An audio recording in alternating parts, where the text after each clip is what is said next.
When you have to shoot, shoot, don't talk.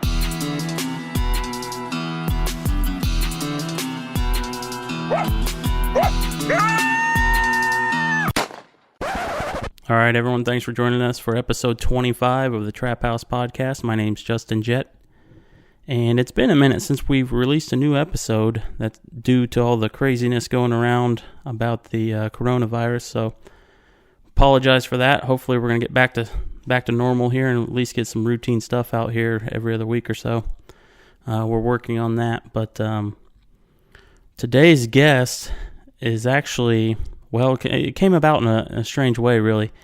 This is actually kind of a podcast of a podcast, so to speak.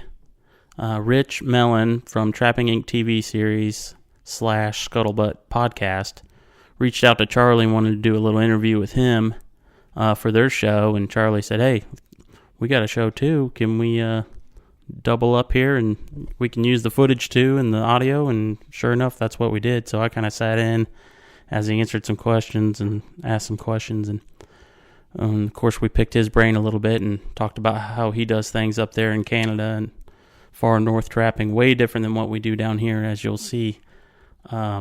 Rich is a real nice guy, and glad to have him on the show. But before we do that, we definitely need to give a shout out to the sponsors. They need some love here. We need j3o.com. That's for J3 Outdoors. Check them out online. Also, we got to give it up for Top Lot Stretcher Company. Check their website out at toplotstretcherco.com. They have a full list of trapping supplies, and as well as those stretchers I always talk about that I really like, the adjustables. Then, of course, HoosierTrapperSupply.com. Check out our website. We have everything you need, including starter kit packages if you're just getting going, and of course, our famous Top Dog Predator bait. So give us a look there. So I'm going to stop rambling here and get on to the show. So thanks for joining us, guys. Thanks.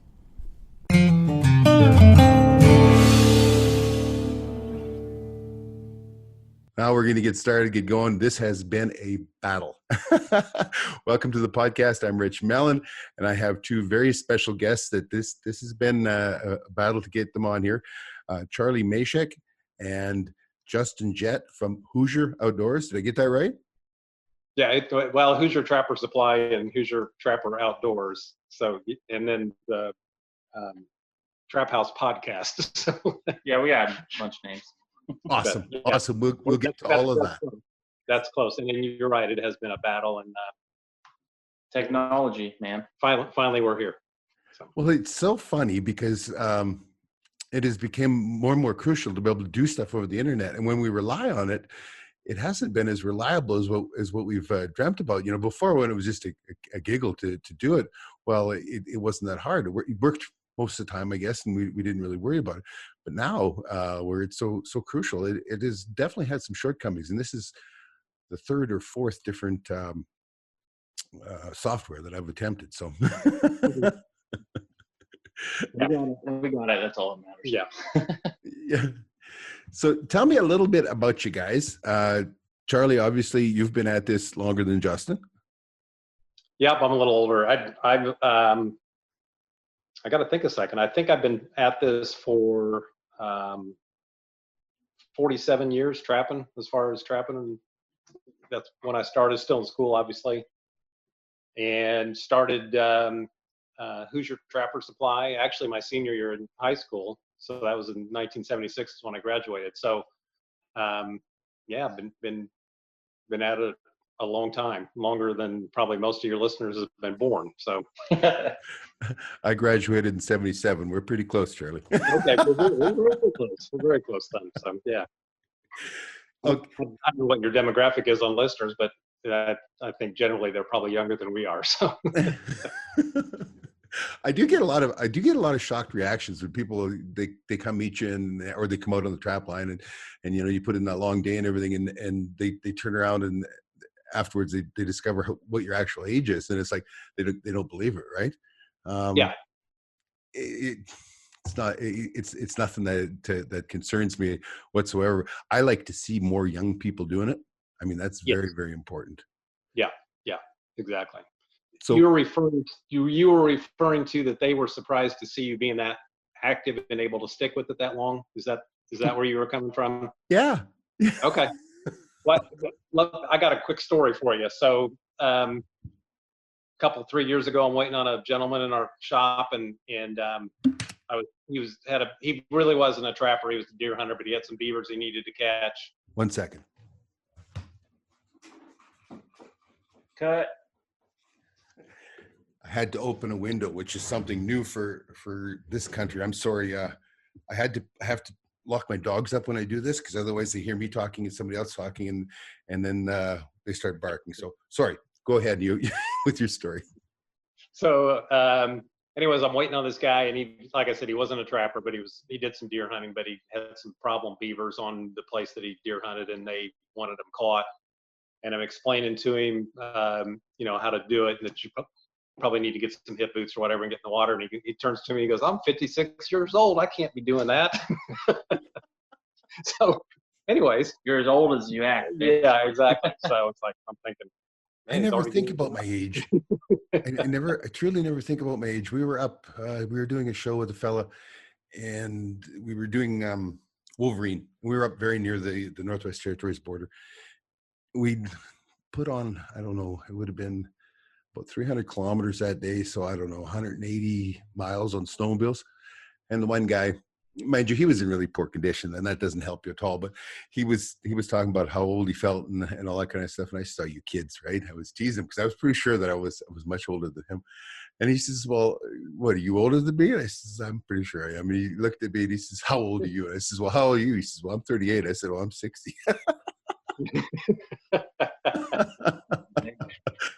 But it's all a state of mind, right? Yeah. And you got to keep at it. So yeah, it really is, and I don't, other than joking around, I do not think or feel my age at all. So, right, I don't even know what that's supposed to feel like, but no, I'm not giving into it. Let's put it that way. No, if I don't think about it, I'm 18 for eternally. It's just my Yeah. body every now and then says, nah. Yeah, exactly. So let's get back to the beginning. You were raised in trapping. Was your dad a trapper, or how did it begin? I was not, no. Just something I was interested in. My grandpa did some nuisance trapping on his farm, and that kind of sparked my interest. And then, it was kind of one of those things that always was in the back of my mind. Watched Daniel Boone on TV as a kid, and thought that was cool. And we stopped on a family vacation on the way home. We stopped at a place in Illinois, and it was Ed Bauer's Fur Company, and picked up one of his catalogs. And that was kind of the starting point of me realizing that all this stuff was available to buy. And that was kind of the starting point. I think I was 14 at that time. So, but yeah, I did not have a family that were trappers by any means. So it's kind of my own thing. So, and can't get it out of my system. Here it is, 40 some years later, and I'm still at it. So I kind of came, trapping was just, we grew up trapping. yeah. Some of my earliest memories are checking, little zero jump traps and that for weasels and squirrels, and which were worth money back then, but not now. Yeah. But my first discovery of the whole wide world out there was I had an old friend, Don Coleman was his name, and he taught me how to reload. Well, that's what we called it back then, hand loading for ammunition for guns. And he had this wondrous catalog called Herders. Sure. So that was my first discovery of what mail order was and that whole world that was out there. Because otherwise, whatever was at the Hudson Bay was the only thing that we knew of in our world, right? There was none of this access that we have today. So that was pretty fascinating to discover all that wondrous stuff was out there, and you could get so much stuff. I can remember my first reloading kit, my press, my scale, my powder measure, and one die, and it cost $39. I was 12. Yeah, it's like, a dozen number one long spring Victors, I think, were like $12 or $13, back in the day. So yeah, times and prices have certainly changed. So yeah, and if we could find them used and pay that for each one, we'd be tickled today, wouldn't we? Yeah. Well, and of course now, then you could talk about the value of fur and how that's changed over the years too. But that's another. That's another. That's another. Yeah, that's a commodity versus product. So. But, So you started trapping on your own, and did you start on like with everybody else with mosquitoes, with muskrats and squirrels, or where did you start? We don't really trap squirrels here in our state, so they're actually considered a game animal. They're not really a fur bearer here, unlike they are in the in your country or, Right. or maybe in the New England states. But no, it's started with muskrats, and then went to fox trapping, and then that was kind of always multi-species trapped, but I do like land trapping better than water trapping. If push comes to shove, but I do enjoy both for sure. And that was back, we didn't have coyotes then at all, so it was lots of fox trapping. And then as the coyotes moved in, it kind of switched, and now it's basically coyote trapping with an occasional fox. So we just made that transition over primarily in the 1980s is when that kind of flipped. So Isn't that amazing though, how the coyote have moved in like that? yeah. Oh, yeah.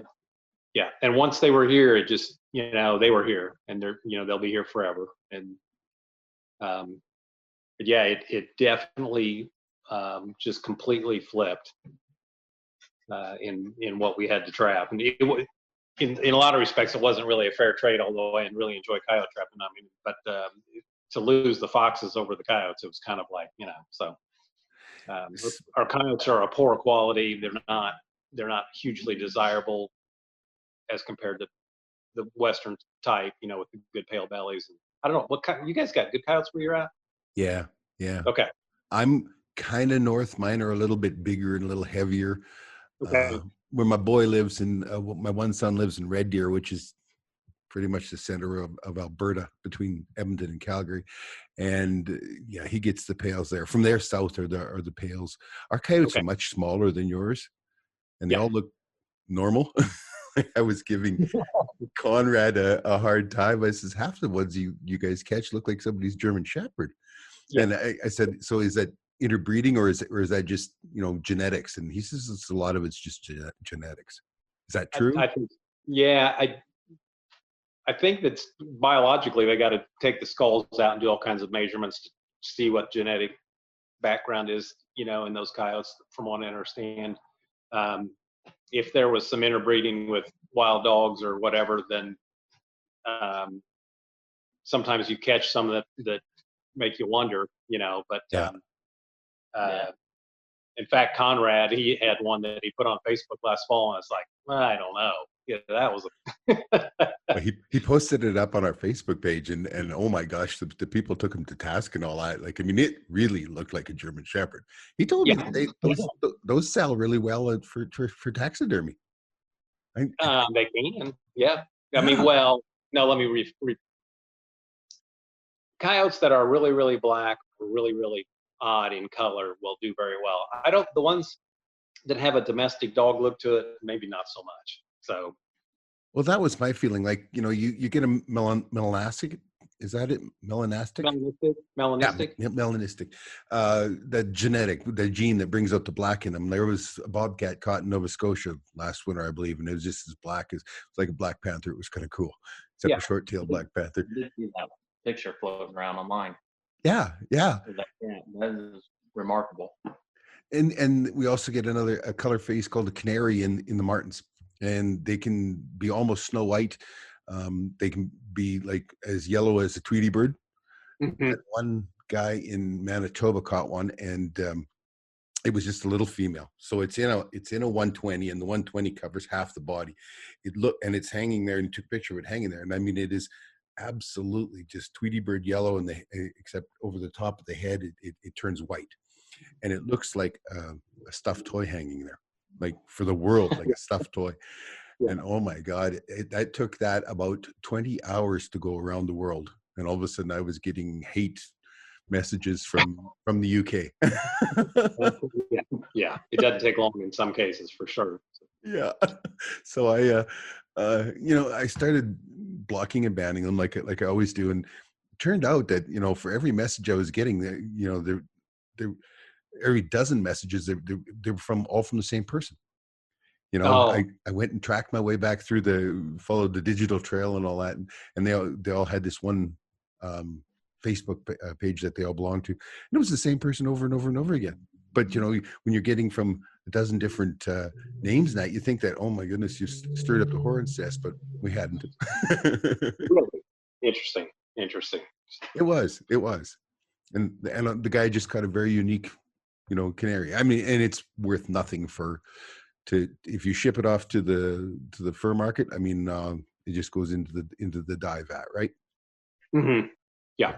And that's the way, I was a fur buyer for a number of years. Well, during the big fur boom years, I bought fur but yeah, anything that was out of the norm has no value in the fur market, as you said. But on the taxidermy market, that's another story. Some of that stuff does really, really well. So I think part of it is because they need to try and match them, to make anything out of it, right? right. Yeah, there's nothing there to put with it, so it's the standalone, so. Yeah. You started with the trapping, and Yeah. did you progress then into making your own lures? Like, what came first? Lures that you wanted to become a businessman at it? What? Give me the progression here. When I was trapping, then I kind of played around with making lure a little bit, and then started selling trapping supplies, and then bought some fur, and then that just kind of snowballed because that was during the fur boom years where everybody wanted to be a trapper and everybody needed trapping equipment. So it was, that was pretty good times, Yeah. And then, to be honest, we were so busy with all of that, or I was so busy with all that, my lure making really kind of went by this side. I didn't really make it and sell it like I probably should have in retrospect. Hindsight's 2020. But I kind of put it on the side burner and didn't go forward with it. And then basically in the I guess it'd be in the 90s, is kind of started pushing it again and working on developing more of a line and going from there. So yeah, that's kind of the story on that. And then now, between the YouTube show and what we do, we've got a good following on our lure line, our Leatherwood line, and our Top Dog Predator bait. So yeah, it's been good for us. So. Is that your number one bait, the Top Dog? Yeah, it's actually really we make a liquid predator bait as well, but the Top Dog by far is by far our biggest seller for sure. So, and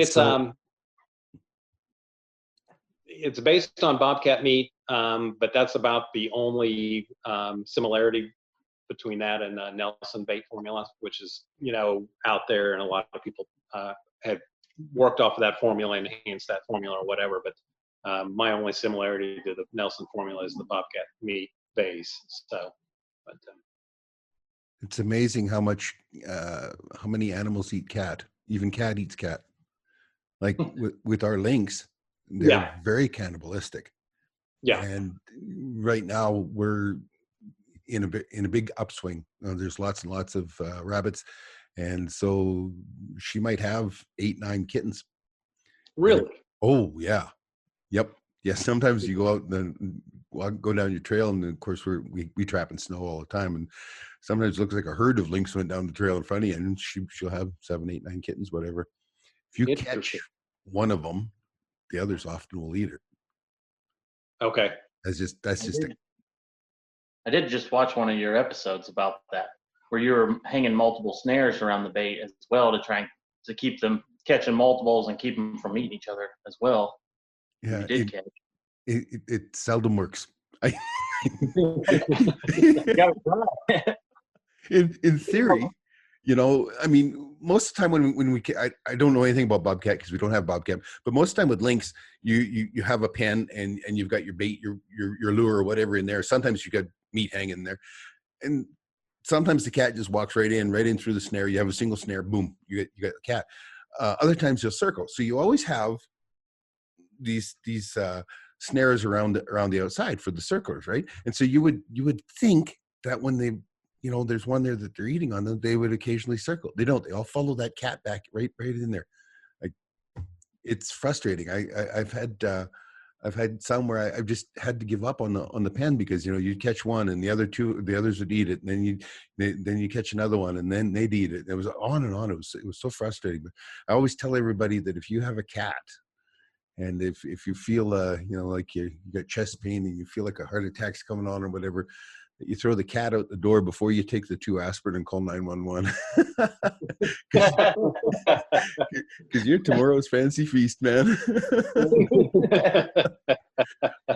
I talked with an old fellow about it. I says, why is that? Why are cats cannibalistic that way? And he says, well, I think it's because of their social structure. They groom one another.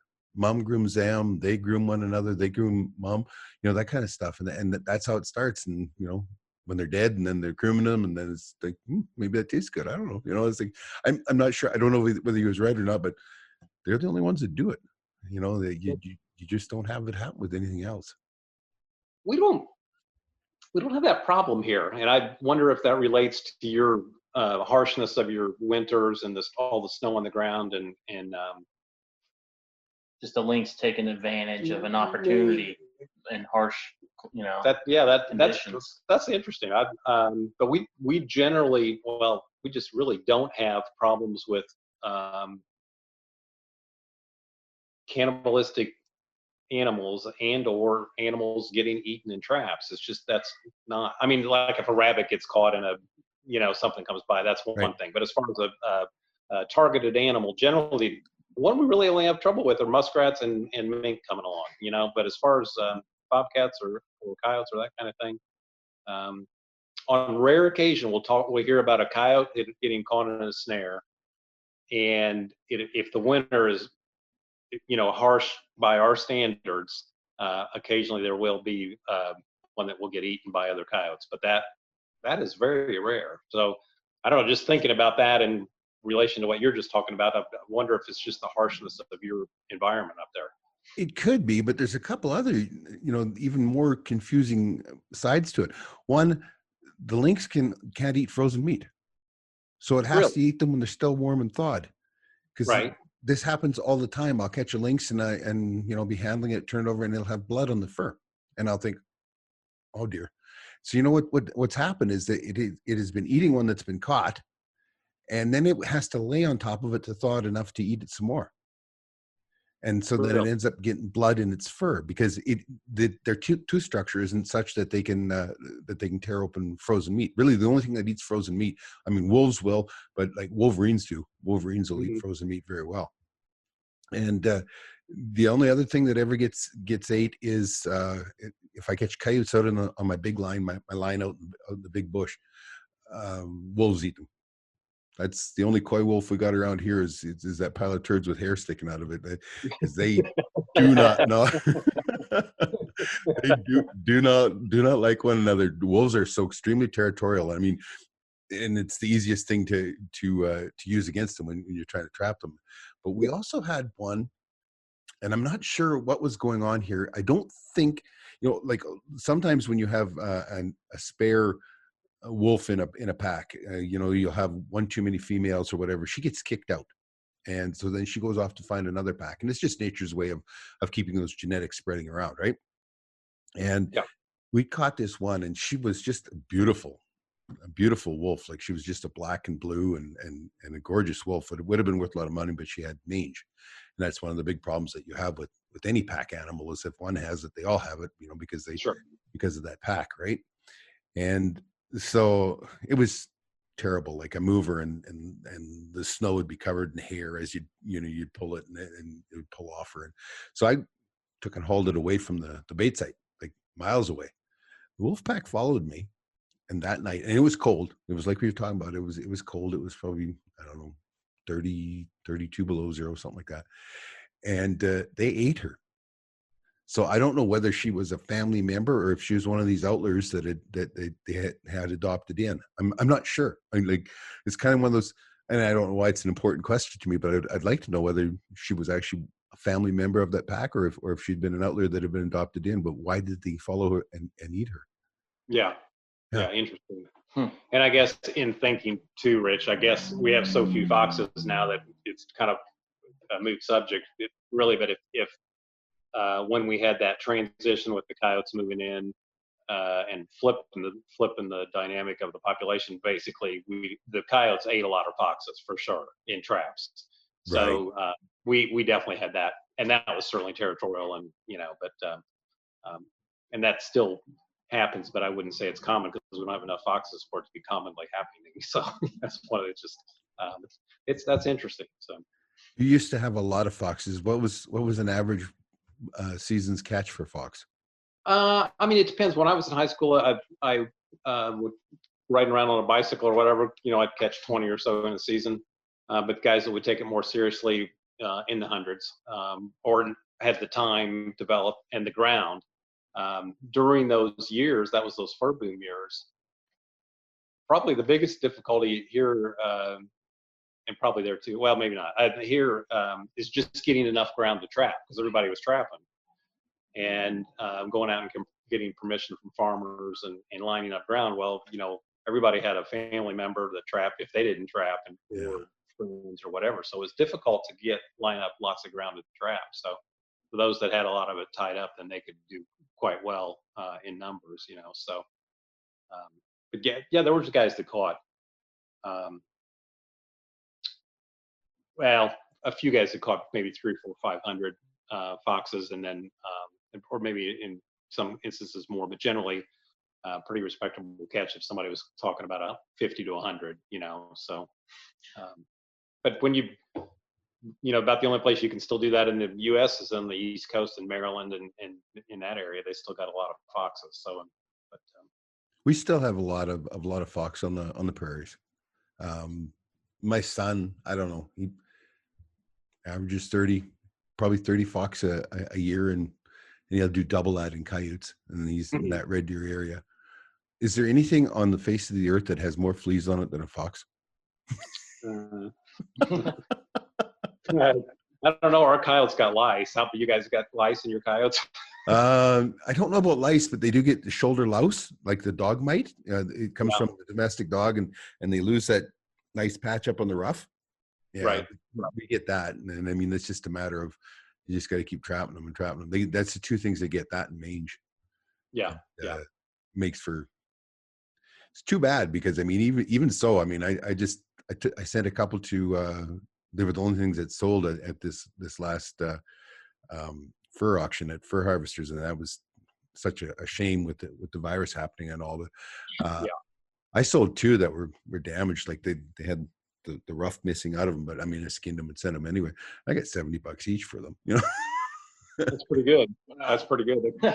Yeah, well, they should have been, if they'd have been complete, they would have been double that or upwards of $200, right? Right. So typically on your coyotes, say a year ago, what would coyotes in your area bring? It was nothing to average 140. Okay. That's an average. So you'd have some that were over 200 and you'd have some of those $80 ones, but yeah. Now are coyotes your primary target, or you multi-species trap as well, or depends on the time of the year? We have 14 fur bearers in Alberta, and I have trappable populations of all of them except for badger, bobcat, and coon. They're too far south they're not up here in the north. And my skunks aren't out during trapping season. They're hibernating at that point. But I trap everything. Yeah.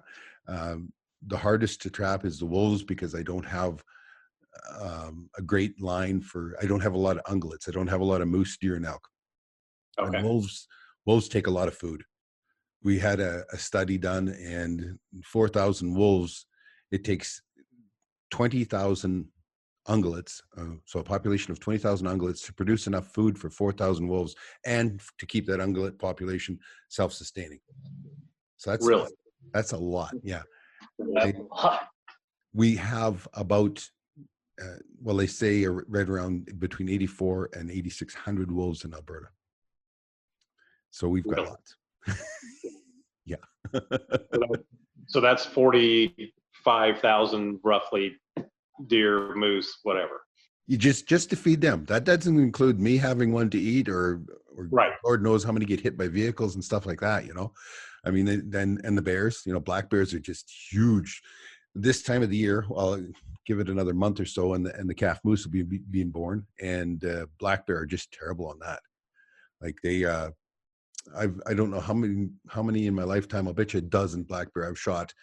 That the black bear was tracking a cow moose in labor. Every now and then there'd be a little bit of snow or whatever, and you see a few spots of blood, and you'd know what was going on. She's in labor, and that black bear's tracking, because they'll pick it up and eat it as quick as it's dropped, right? Yeah. Like on our big trap lines, our registered trap lines out in the bush. The difference between registered and residential is on private land. Okay. So on private land, I get a special residential permit, and then in Alberta, it has to be written permission. And if I'm going to use killing snares, that I have to have a special form filled out for that. Government, right? Yep. But then our registered lines are all the national land, the federal land that isn't owned by anybody, and there our registered lines, we can buy and sell them. My registered line is 4 townships, so that's 144 square miles, and I have exclusive rights to trap it. Nobody else can trap it without my permission, and I can build and maintain cabins there, that kind of stuff, right? Well, that's awesome, man. Oh yeah, like a dream. So you are living the dream. I know. And that's the funny part. Like, I mean, when we started all of this, when we started the TV show, and all these people were just so fascinated. And then, but it was the strangest thing that they were fascinated about, because they were actually fascinated in the life. It was how we were living, how we did it, and that kind of stuff. And I've said this before, but the number one complaint that we get is well, you didn't show that. You didn't show. Well, there's nothing there. I mean, we do that all the time, right? But I guess it's the entire the whole experience that's important, right?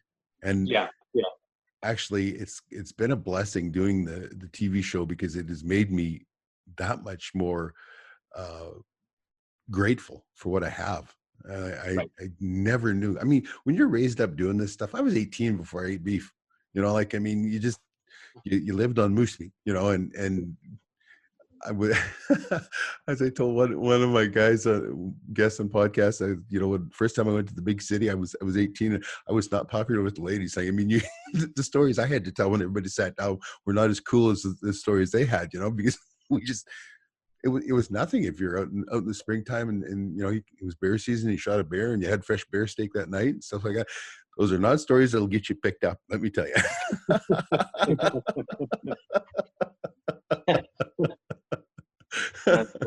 Yeah. I mean, you live a lifestyle that few people do, so that's pretty cool. And like I said, you're living the dream as compared to. I think a lot of us have this, certainly when we were younger, and probably due to a certain point, got this mystique about trapping and wilderness trapping and having the line with the cabins and all that, so yeah, that's very cool that you you're the guy. So yeah.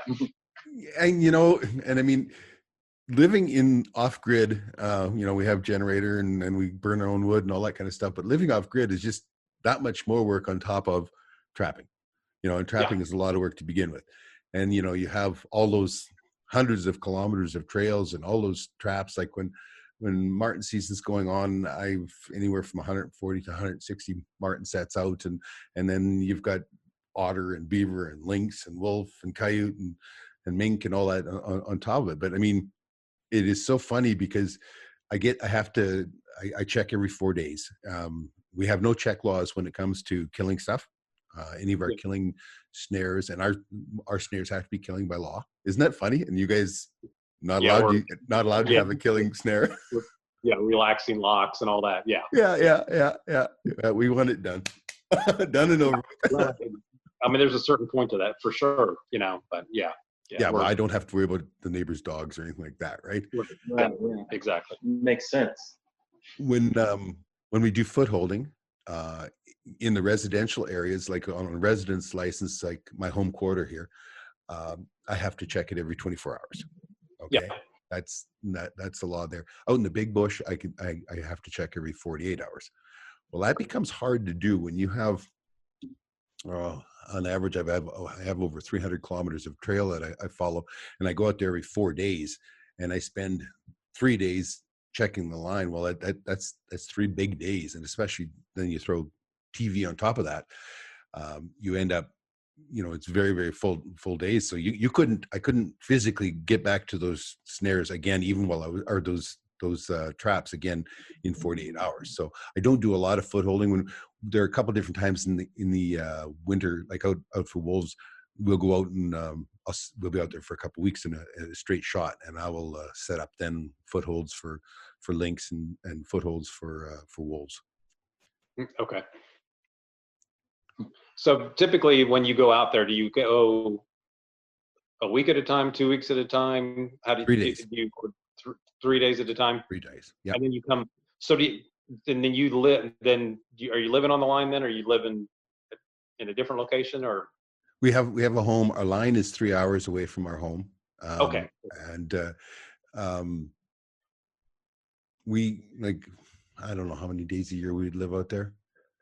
Probably work out to about a third of the year that we'd live on the line. Okay. Like there are different times that we're out there for several weeks at a time, and Christmas is always out there, which is the best place ever. Sure. Yeah. There's so many other things that we've chosen with doing the TV and all the social media stuff and all that goes with it. You need to have time in an office like when I'm sitting in here right now. Sure. Yeah. It's great. I've been tuning into the shows that you put out. And the ones I always end up clicking on are the ones that, stuff we can't catch here. So it's always cool to see, working your Wolverine sets and lynx, and you get a kick out of that. Just someday that's a bucket list thing, somehow, some way, somewhere. It's funny. We get a lot of those comments, exactly those comments, that this is what's so different, and it's something that we don't see. And in that way, like Wolverine is very popular, wolves are very, very popular, and which is unfortunate for me because wolves are the wolves showed up once this year on my line, and you have these huge baits out there. Like I can use roadkill, and it's really a silly thing the way the government goes about this, but because of the CWD, the chronic wasting disease, you can't go across certain boundaries. Like there's wildlife management units, right? And so I can't take a roadkill from one wildlife management unit to another wildlife management unit, even though the road outside my house is a dividing line between two wildlife management units. But I can get a permit to pick up roadkill, and let me tell you, that sounds pretty easy until you have a moose laying there. There are people that have slowed down while it's snowing, and there'll be a fresh moose kill. This happened up over to the north of me here, a couple of miles, I don't know, 10, 15 miles. It goes up over a big ridge, big set of hills, and the moose would get hit right alongside the road. And so I don't know, it's late in December, and it's snowing pretty heavy, and it's kind of a bad spot, but I got the truck and trailer pulled over to the side, and I'm taking care of this moose, trying to pick up this moose and to take out to my trap line. And the guy slows down, and right in the middle, I look up, and I've got the chainsaw going, and I'm taking it apart with the chainsaw, right? And then you can see his wife. His wife looks over and starts yelling at him, "Go, go, go!" I don't know if they thought I was chainsaw murdering somebody in the ditch or what it was, but a moose is a big animal. So far, I found through your stories that you have a way to pick up the ladies. Yeah. I've been really successful at that one. Yes. No, that's so. How long have you had this trap line then? The registered one? This one, I've had a trap line my whole life. Okay. And some of them were like this even before they were formalized. Trap lines were actually Alberta was broke into registered trap lines in, I think, 1925. But before that, it was a very informal thing. And even after that, it was nothing to call up somebody and go trapping on their place or trap on their trap line or whatever. And there was no paperwork or anything involved. It was just later in life that sort of thing started out.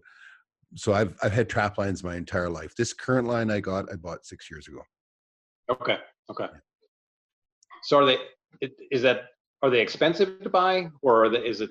I mean, I'm assuming they must be. Well, it depends on what you're buying, Okay. Because technically all you're buying is the land, or not the land, the improvements, and any, Okay. You might get traps or you might whatever deal you can make, but you're basically buying the improvements, which is the cabins, and that's all that's being sold, and then you have the government gives you the right to that trap line.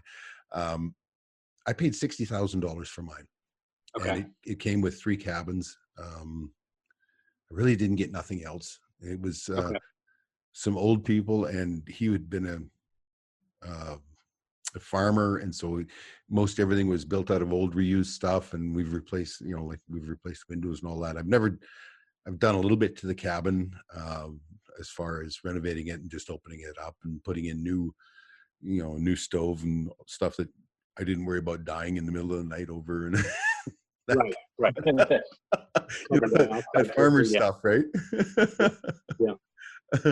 But if you're looking at buying a trap line over on the mountains, like the one side of Alberta is bordered by the Rocky Mountains. Our western border is the Rocky Mountains, and trap lines over there. It's kind of a I don't want to say it's kind of a dirty secret, but it's kind of one of those things I guess we're gonna have to address at some point. A trapper is the only one that can use a ATV or a snowmobile above the tree line. Okay. And they're the only ones that can have a cabin out in the wild. Okay, nobody else can go out and build a cabin in the wild. Only a trap line can. And so the people that buy them over on the eastern slopes of the Rockies, they're usually hunters. Okay, and of course we have bighorn sheep, and that's a very desirable animal to hunt, and so that's what ends up happening. Some of those trap lines over there have traded for upwards of $1 million. Really? Yeah. Wow. Yeah.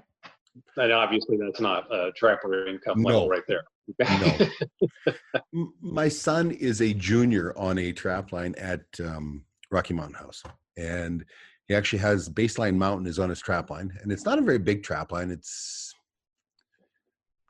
think it's under 2 townships, but with Baseline Mountain in the middle, it becomes hard. Access is hard, right? Because mountains are not easy to go up and down, that kind of stuff. So he, like the fellow that he's a junior for is an old man, and he has some dementia, and his son has no interest in trapping. He just loves going out to the trap line with his dad and help cut the grass, that kind of stuff. So he's never going to trap it. And they built a really nice log cabin on it and all that kind of stuff. And his dad goes out in the summertime, but there is a law that says that trap lines have to produce. Okay, you have to be producing first, so they have to sign up Matt.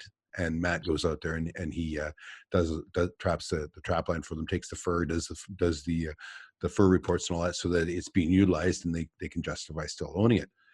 But the day is coming when it's going to be being sold, and the son does not have a trapper's license and does not have any want to become a trapper, so he's not going to be able to keep it, and it will sell probably in the quarter to $300,000 range. And like Matt said, you'll never ever pay for that in a lifetime. No. Like mine at $60,000 have more than paid for it in fur alone, right? In those 6 years. And it especially if Martin would stay up.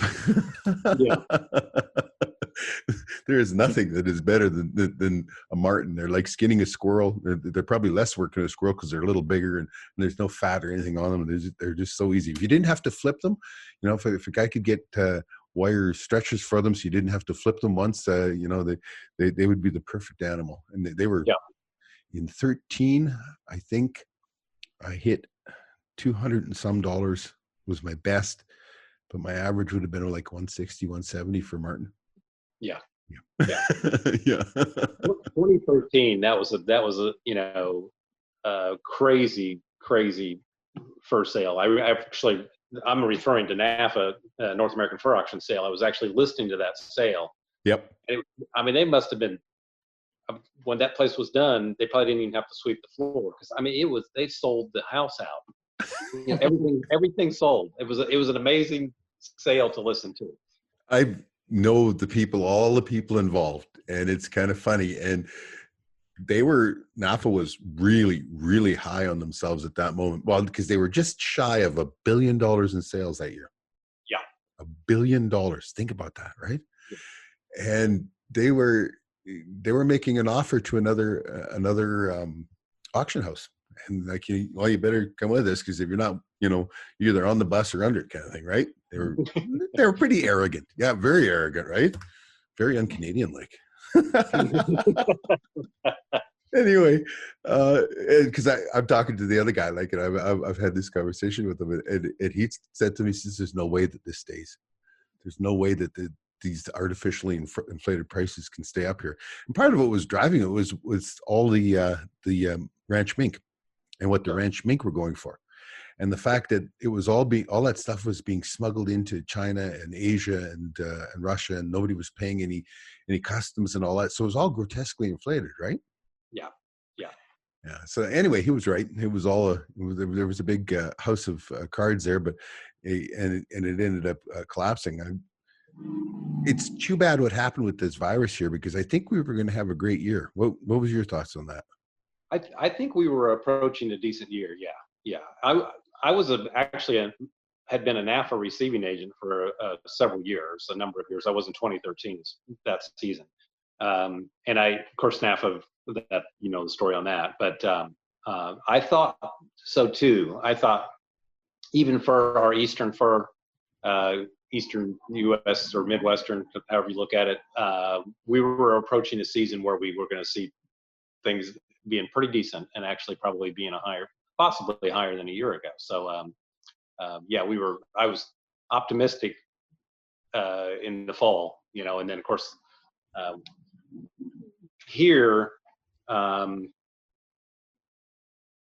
NAFA is much, much larger than fur harvesters in terms of trapper recognition, consigning goods, Yeah. So, but and that definitely threw a big wrench in it. And then the virus, I mean, it's just kind of been like a domino effect of everything that can go wrong. Seems like it's just happened this year. So it's been a tough year. I see they announced their August 24th will be their second auction this year, and it's going to be an actual in-person auction, which is good. Yeah, you're right. NAFA and fur harvesters is like Canada and the U.S. Fur harvesters is 10% of NAFA, but they're still standing now, right? Yeah, exactly. I mean, we're doing things ultimately smarter or better than NAFA or something. I mean, clearly they're still around. So yeah. Yeah, it's pretty fascinating how that has worked out.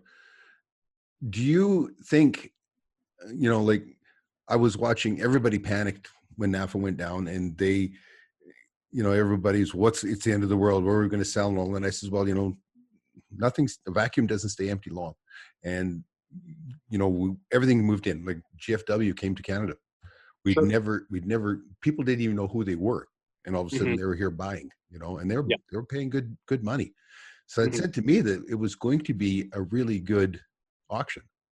Yeah. And for the virus to happen, and that's just too dang bad. But I saw even results from some of the fur tables and the private auctions that you folks had in the States, and that were, even the Easterns were pulling like a $70 average on the coyotes.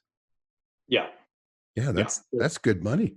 Yeah, real good money. And that may have not happened a lot, but there were clearly a lot of them that were in the $40 range, which actually is still really good for an Eastern coyote, or 40 to 50. So there was definitely speculation that that coyote market was going to be as good, if not better, than a year ago. So, but as the season progressed, that definitely started to change for sure. We had Gronwald GFW show up. Since we were not being a NAFA receiving agent, I reached out to Guy and I said, hey, well, I've got all these shippers. They don't really have a specific place to go with their fur. If you would like to come in our place and buy fur an afternoon or whatever, you're welcome to. So he said, yeah, we'll do it. And I think it was March 8th. It was a Sunday. We had people lined up for, he had planned on 2 hours and we had them lined up for like 3.5 hours, cleared the road, and he bought way more fur than what he anticipated. So it was, we almost had to go get a secondary truck for him. yeah, so it was a surprise, I think, for him, but it was, there was a lot of fur. And that was a Sunday, and the next day he actually quit doing all routes because the virus thing was really starting to heat up. And then he maintained the Canadian routes for a while yet. And then he, so I mean, it was rapidly, the whole thing declined quickly right after that Sunday that he was at our place. But anyways, it went downhill in a big hurry, didn't it? Yeah, it really did. It really did. So tell me, one of the things that I see when I'm on the internet and that on the forums and all, you guys sell a lot of fur green, like just frozen. Yeah. That's normal. It's pretty common. Yeah. And I remember years ago going up to Toronto to the sale back when it was Hudson Bay. Yep. And going into the sample room. I don't know if you've ever been there or at Fur Harvesters. And you could always pick out the Canadian put up because it was just always so meticulously done. It was beautiful. Not to say that some of the North American or the lower 48 guys didn't do a good job, but overall the Canadian put up was superior to what we were doing. At least that was my impression at the time. Well, I know some that are really awful, don't beat yourself up over it. But I'd never seen, I didn't understand what these guys were talking about when they were talking about in the round. I mean, lots of people will sell in the round and frozen, that kind of stuff. Especially the hunters will do that, right? They'll want to sell them that way. And but then these people were talking about green and see, I was going by our legal description of green, where until it's tanned, it's considered green. Sure. So even if it's dried or salted or anything else, it's still considered green. And then after a while, I come to understand, it's like, what, you just skinned it and you're selling it to them that way? So if you're the buyer, then do you put it up yourself? Is that how it works, or? Right.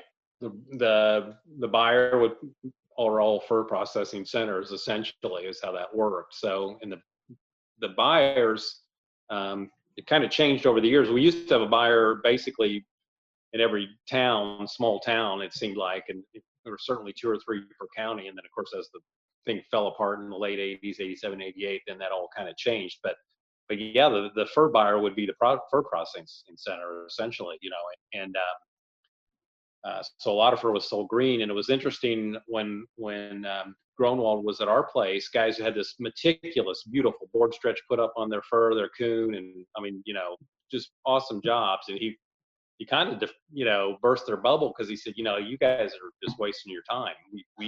We don't require that type of put up because they sell most of their stuff already tanned, have it tanned and then sell it.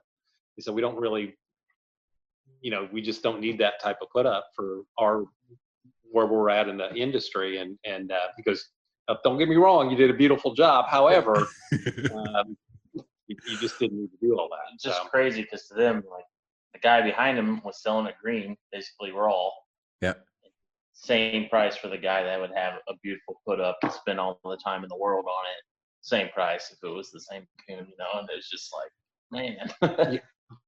I always say that is that Mother Nature made that pelt, and it's as good as it's ever going to be. All I can ever do is make it worse, and so all I'm trying to do is limit my damage to it.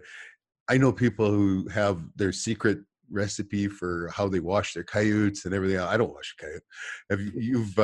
You've been and looked at in the fur room and that kind of stuff at the auction and that. You ever take the time to go through top lot? Oh yeah, that was always the first one you looked at, because it was like. But some of them are just terribly put up. But the fur is the fur, right? Yeah. Within reason, yeah, for sure. I mean, I know exactly what you're saying. So yeah. Yeah. Yeah, it always amazed me that did, because I mean the first time I ever looked at a top lot, I was like, are you kidding me? Because some of them clearly belonged there, and they were well put up and they smelled pretty. They'd been through the magic solution and all that stuff. But some of it was like, one leg was longer than the other, and and just terrible condition, dirty or blood on them. But you can't fool the fur grader, right? Yeah, the underlying, yeah, they knew what they had. So yeah. Yeah. Although you kind of question their judgment as to what they put in that sample string, So Yeah. you would you would think they'd get a better choice out of the bale, maybe, or out of the whole lot. But Yeah. anyways, Yeah, you would surprise the heck out of me. The only one that well, no, I actually saw a Wolverine that was in top lot, and I don't know how long he'd had it before he put it up, but the bottom jaw was still in it. really. Yeah, so the hide had dried to the bottom jaw, and he could no longer get it off, so he just left it in the hide when he put it up. That sounds like some sort of roadkill. Yeah, well, exactly. Yeah, yeah. Well, it's worth more with the molars and the canines in there. Yeah. Well, the teeth on a Wolverine are worth more. Most people would never recognize them because they're not at all what you'd think they look like. They're very heavy like a bear, but not sharp at all. They're very blunt. Okay. Yeah, they're very good for grinding and busting bone and that kind of stuff. When did the whole store idea come? How did that come about? And you're also into taxidermy? Yeah. So I mean, we always basically had a place where people could walk in and buy trapping supplies, because we got, your percentage of trappers per square mile is probably not too great, whereas or township. Yeah. Ours is quite high. We have a lot of trappers. Particularly in the 70s and 80s, we had a whole bunch. So the state of Indiana right now, we're with fur prices and whatever. We have about 4,000 or so licensed trappers in the state. But if you go to the state of Pennsylvania, I want to say they have like 50, 60,000 trappers in that state. So they got a bunch of trappers. So we always did kind of have a walk-in store. So in the 87, 88 season, when things pretty much just fell apart, basically it was like somebody shut the faucet off in terms of business, as it wasn't as usual for sure. It had declined significantly in sales and trapping supplies, and I don't know if you guys felt that in Canada as much as we did in the United States, particularly in a more commercial fur section. But in order to stay in business, kind of just tried some different things. Some of it didn't work particularly well, but started doing taxidermy, and that kind of clicked, and that's been good for us and keeps us quite busy. So we've been doing taxidermy now for going on 26, 27 years, I guess, 20, 25. Quite a number of years. So we stay quite busy with that as well. So, but And overwhelmingly, you do whitetail deer? yeah. That's our number one animal. So Yeah, that's the national animal of the U.S. I say that I'm from Alberta, and everybody wants to know where my white-tailed deer are, right? yeah. Yeah. Now, do you even have whitetails in your part of the province? Okay. Yeah. We haven't shot a book animal off our own home quarter yet, but mostly because we don't hunt deer very often. I like bighorn sheep are probably my favorite, and other than that, then moose, elk, that kind of stuff. Not real big fan of eating. We have both whitetail and mule deer here. Okay. I'm just not a huge fan of eating them, and I'm kind of the person that it's very important to eat it, right? Yeah. Well, when the alternative is moose or elk or sheep, I assume. Yeah. Well, sheep isn't really good eating, but by the time you earn one of them, it's like I'm eating it no matter what. Damn it, I earned it. But nobody ever ate a steak from a moose or an elk and said, "Geez, I wish I had a whitetail." Yeah, exactly. So, but here in the U.S., I always say basically everything's driven by largemouth bass, and white-tailed deer. I mean, those are Turkeys. those two. Turkeys too. Yeah, it's a lot lesser. It's nothing like white-tailed deer and largemouth bass. Yeah, turkeys is a pretty big deal. Of course, National Wild Turkey Federation has their convention, and it's a pretty big, 3 or 4 day deal. So it's Yeah, we've been to the States a few times, Montana and Pennsylvania, to go turkey hunting. We've had a lot of okay. yeah. We never got any over in Pennsylvania, but and then you could only hunt till noon on Sunday, so we drove into New York City. We were in Scranton, Pennsylvania. Yeah. Okay. Actually, a little town of Dallas, just south of Scranton, is where we were. So we drove over to New York City. I got thrown out of the Empire State Building because I had a Leatherman on my belt, and it was like, this is how stupid it was. I mean, how much of a hick I was. Is like, the security guard says, "Well, you can't go up in the elevator and that." And I says, "What? Why? I mean, it's a Leatherman. Like, I mean, if you got underwear on, you have a Leatherman on your belt. You know what I mean? It's just natural. And you have a pocket knife in your pocket and another one around your neck. I mean, that's just nature. That's the way we live." And he says, "Well, you might, hold people hostage." I said, "What, in a box that goes up and down a building? Like, I'd be pretty dumb to do that, wouldn't it?" So he says, "Well, your choice, I mean, there was no arguing with this guy. Your choice is," he says, you throw it in the garbage or you leave. I said, "Oh, I'm not throwing it in the garbage." I left. So we didn't get to the Statue of Liberty either, because I once again had a Leatherman on my belt. Oh well, everybody's got their. You were quite a threat to the security. Yeah, exactly. On your you talk about the number of trappers that you have in Indiana, and that Pennsylvania has so much more. I noticed that in our days when we were doing a hunting TV show, and we went to what is the big show there every year? The National Trappers. Harrisburg. Oh yeah, Yeah. the sports show. Yeah. Yeah, I could not believe there were that many people, and it was a whole thing. Like, I mean, I'm looking at a half a dozen white-tailed deer out my office window right now. Like, I mean, that's just a normal thing, and these people would sit there and tell you an hour-long story about the doe they shot 2 years ago and that kind of stuff. And I thought, man, these guys they've got it bad. They got the drive, they got the want. I've mentioned this before, but Gary Schroeder, who writes the fur market column for Fur Fishing Game magazine, he owns Moscow Hide and Fur out in Moscow, Idaho.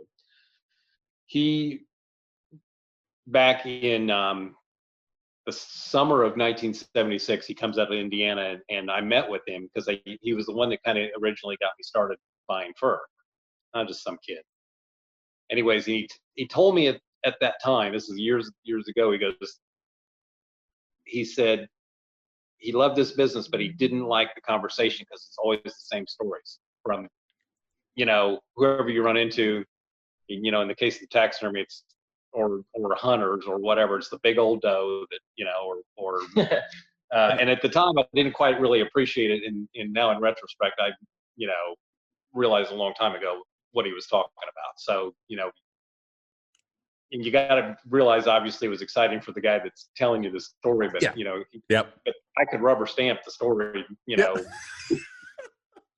Rarely do I hear a new story. So you could write the story and just stick their name in here and there. And I know we get that all the time, and people come up to us in the show excited to talk about and tell their stories, and I understand where they're coming from. So I've listened to a lot of them, but it's so cool that there's still that enthusiasm, that excitement, right? I mean, what a world. Exactly. Well, that's the driving force behind all that. So for sure, so yeah. You folks going to go to the NTA this year? They have it. If they have it. Yeah. It's kind of a sad state of affairs. The FTA convention, the Fur Takers of America convention, was scheduled for here in Indiana in June, and so that convention has been canceled. Okay. And that fairgrounds actually has been shut down through the end of June. So like the county fairs or 4-H fairs, Mhm. in a lot of cases aren't happening. The Purdue University basically heads up the 4-H program in the state, and so they've already, set the groundwork for a number of these fairs that, that of course have been a tradition here for years and years, or Yeah. they're just not open. So I guess what are the two, the Southeast and the Southwest regionals, NTA have already been canceled, I think. Yeah. The West, I know the Western was, yes. Yeah. And so I guess we'll have to wait and see what the NTA decides, for Michigan, and what transpires over the next, I don't know what their last cancel date is to make that decision, Yeah. but they've got probably a few weeks to play. But yeah, we will definitely be there. We never miss the Fur Tiger National and the NTA National, but we'd love to go. That's always one of the cool things of the summer for sure. But yeah, if they have it. How about yourself? Well, we've been to two of them. We were to Pecatonica, Illinois, and Okay. then we were to Escanaba. We missed Okay. last year. We went to Africa and hunting, and so we missed last year. But and we kind of kicked myself in the butt because everybody's saying, "Well, it's way too far south. It's not going to be good. It's the turnout won't be good." And I understand it was great, but It was pretty hot outside, but the facility was quite large interior wise and had air conditioning. So yeah, it was a very nice convention. So Most everybody was in the same giant building. I mean, it had different wings or whatever, Yeah. but everybody. That's cool. yeah, It was nice. And the facility in Michigan for the NTA that's scheduled in the latter part of July, it's been there before in Kalamazoo, and that's a very nice facility too. So oh, good. yeah, It's only a 36-hour drive for us, so we're thinking about it for sure. that's a long drive. That's okay. When you live where we live, everything is by hours. Like Calgary is 8 hours away, and Edmonton is 5 hours away. Like that kind of stuff. You just that's how we judge everything, is by hours, and that's usually at 75, 80 miles an hour. It depends what you can get away with as far as the police, right? So do you even have a speed limit up there? We do. Okay. On on divided highways would be about 70 miles an hour. The 110 kilometers an hour. Yeah. Okay, gotcha. That's the way it is here. So for the most part. Yeah. Actually, I think there's some places out west that are 80 miles an hour in the more remote areas, but we used to be Montana didn't have a speed limit. Common. What's that? Montana didn't have a speed limit. I've got a great story for this one. I fished in the United States as a professional walleye fisherman on the PWT, and of course, you're traveling. I had a big diesel truck with dual rear wheels and pulling a big fully loaded tournament boat and everything. And in Montana, the signs, there was a speed limit for trucks, what they considered trucks. To me, that's a semi, right? And for the rest, it was whatever was prudent and safe. That was their words on their sign, was the speed limit, whatever was prudent and safe. So I'm going. I think they caught me. I think I was in one of the. I was going through one of the Indian reservations. It makes no difference. I was on I think it was on Highway 2. Anyway, middle of the night, and I'm trying to get home. Had tournament finished. I'd left early that morning. I think I'd left Lake Erie or something, and now I'm in Montana, and just pulling her hard all the way home, and I'm going through in the middle of the night at 85, 90 miles an hour, and it's nobody on the highway. That's the best thing about West, right? It's pretty empty out there. This policeman pulls me over and he's going to give me a ticket. I said, well, how come you can give me a ticket? There's no speed limit. He says, it's a truck. I said, well, yeah, sure, it's a truck. I'm pulling a boat. He says, no, it's a truck. He says, you have to follow truck speed limits. I said, what do you mean? And he says, well, this is what's considered a truck. So you have to follow that limit there. And I said, no, a truck you're talking about semi-trucks. So we argued back and forth, and finally he says, well, what do you mean? I said, well, where I come from, I says, look, you tell by my plate, I'm not from around here. So, the only thing I can base it on is what I know what a truck is. And one argument that he goes to turn away, he comes back, he says, wait a minute. He says on the sign, he says, whatever is prudent and safe. He says, when was 90 miles an hour prudent and safe in the middle of the night? Yeah. So I got a $50 ticket, and I says, so how does this work? And he says, well, you can give me the money, or he says you can wait until the morning and pay the clerk. I pulled a 50 out, give it to him. I said, thank you very much. And Yeah. Instead off going 90. yeah. He kind of did have the comeback for you, though, I guess. Well, yeah, he did. It was I hadn't won. I thought I was actually going to win. I have lots of police stories when I was traveling doing that stuff. But I mean, the great part about down there, you just pay the fine and away you go. Or up here, it's you get demerits, and then after so many demerits, you don't get to drive anymore. So I'll take the pay the fine any day, right? Yeah. This has been a blast, guys, and I want to do this in person if we all get to the NTA, or maybe I'll stop in Indiana on one way or the other or whatever, and we'll do it in person. Tell everybody how they can find you. List out those names again and what websites they can find you on. Well, we got Hoosier Trapper Supply. That's our supply chain there. We're also on YouTube, Hoosier Trapper Outdoors or Hoosier Trapper Supply. You can type in either one, will pop up. We're on Facebook, Instagram. What else? Anything? Well, we got the Trap House Podcast, or you do. Well, Trap House Podcast, of course. Absolutely. So yeah, and how about you, Rich?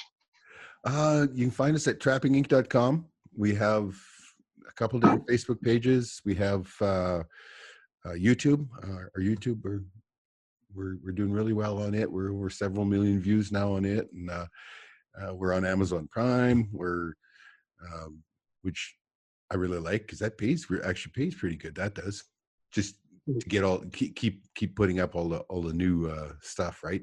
Everybody always wants your show to be an hour long, but right. They have no idea how many hours goes into making that half-hour show, right? Yeah.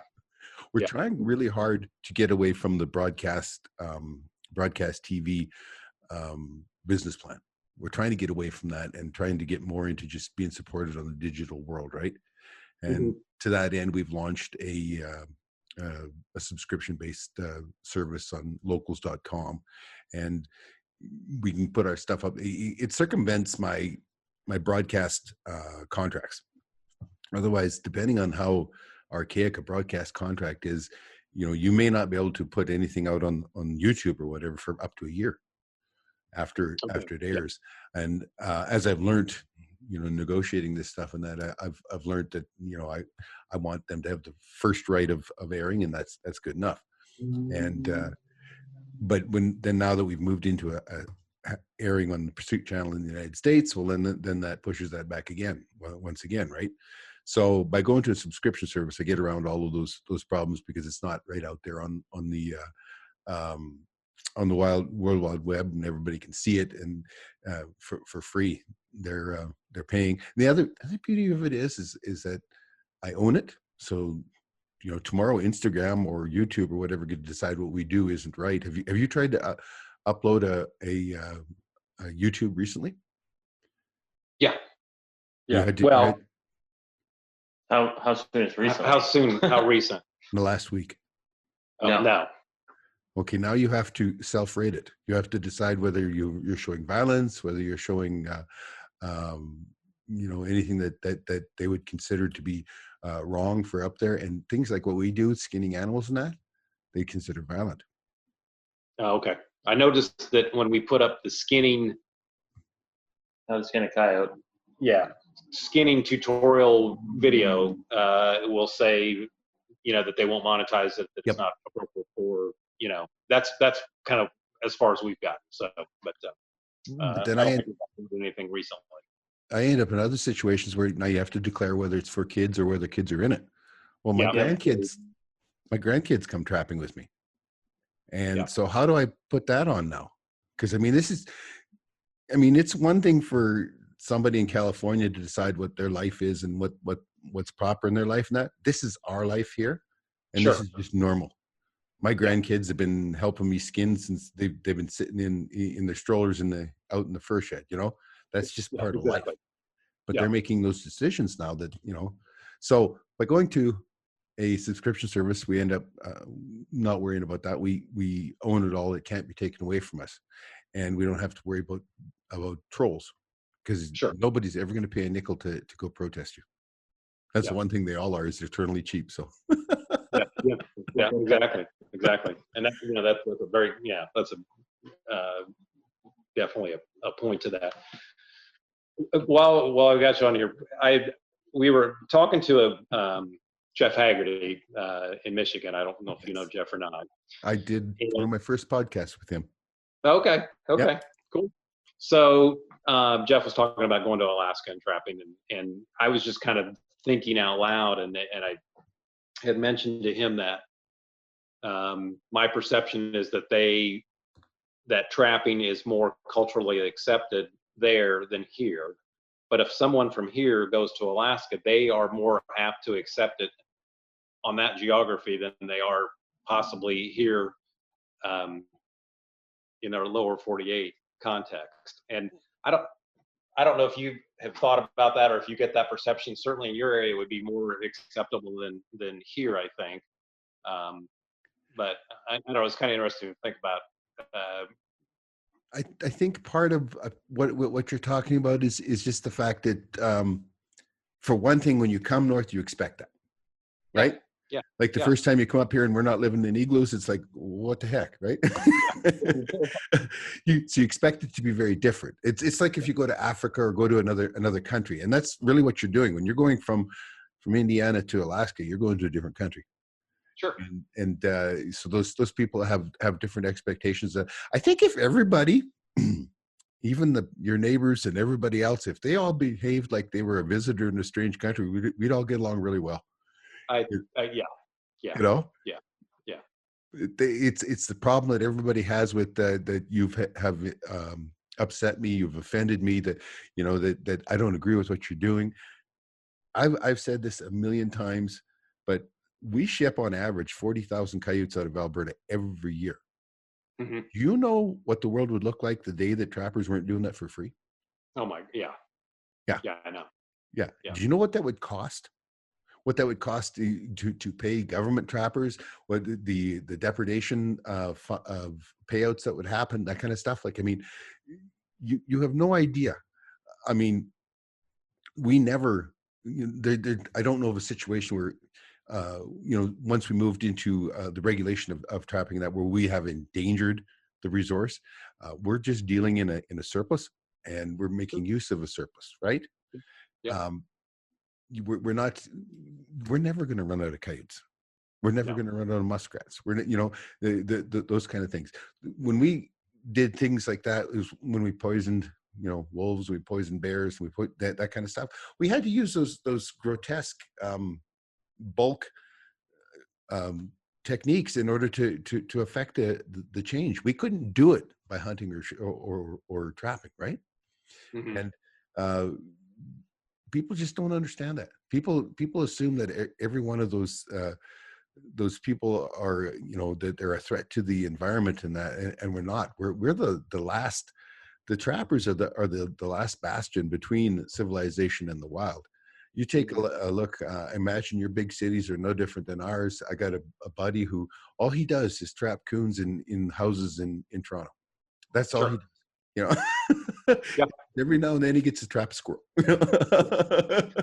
But he probably makes more money as a trapper than any other trapper I know. But that's all he does, And most of those people, he says, every one of those people, he says, they'll have a bill from me for $500. They'll have maybe $500 or $1,000 worth of damage that's been done, and they all want to make sure that squirrel's being released somewhere, And like he says, by law, he can't.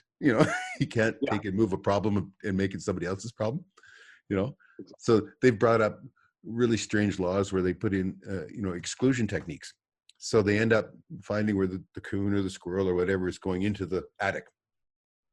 They put in an exclusion door. so it can go out, but it can't go back in. He says, "I know all I'm doing." He says, "I know it. All I'm doing." He says, "I'm moving it next door." He says, "That raccoon or that squirrel is moving one house over." You know? Got the same thing here. Got the same thing here. Yep. Yeah. So yeah. Yeah. Guys, the guys who take that business seriously do quite well. With a nuisance business, but Well, it was we we're just closer to life around here. Yeah. It's one of the stories that I've told about when I went off to the big city and I was not popular with ladies whatsoever, and I'd finally landed myself a date. I go to pick her up, and just as we're about to leave, her mom drives in, and of course the big city of Edmonton, that time it would probably be 500,000 people. It's 1 million people now, and you have all those feral rabbits everywhere. Well, her mom runs over the feral rabbit, runs over the hind end. Well, you know what that sounds like, right? It's screaming and squealing, and I walk over to it. I don't know whether they thought I was going to make it better or whatever, but I picked it up and wrung its neck, and I tossed it sideways into alongside of the road. Well, Lee, my date ended right there. I thought I was going to be arrested, and I'm trying to, for the life of me, I didn't know what was going on, because that was just a normal reaction every day. They're lucky I didn't pull the fur off of it and prep it up for supper. You know what I mean? Yeah. That's great. Yeah. Yeah.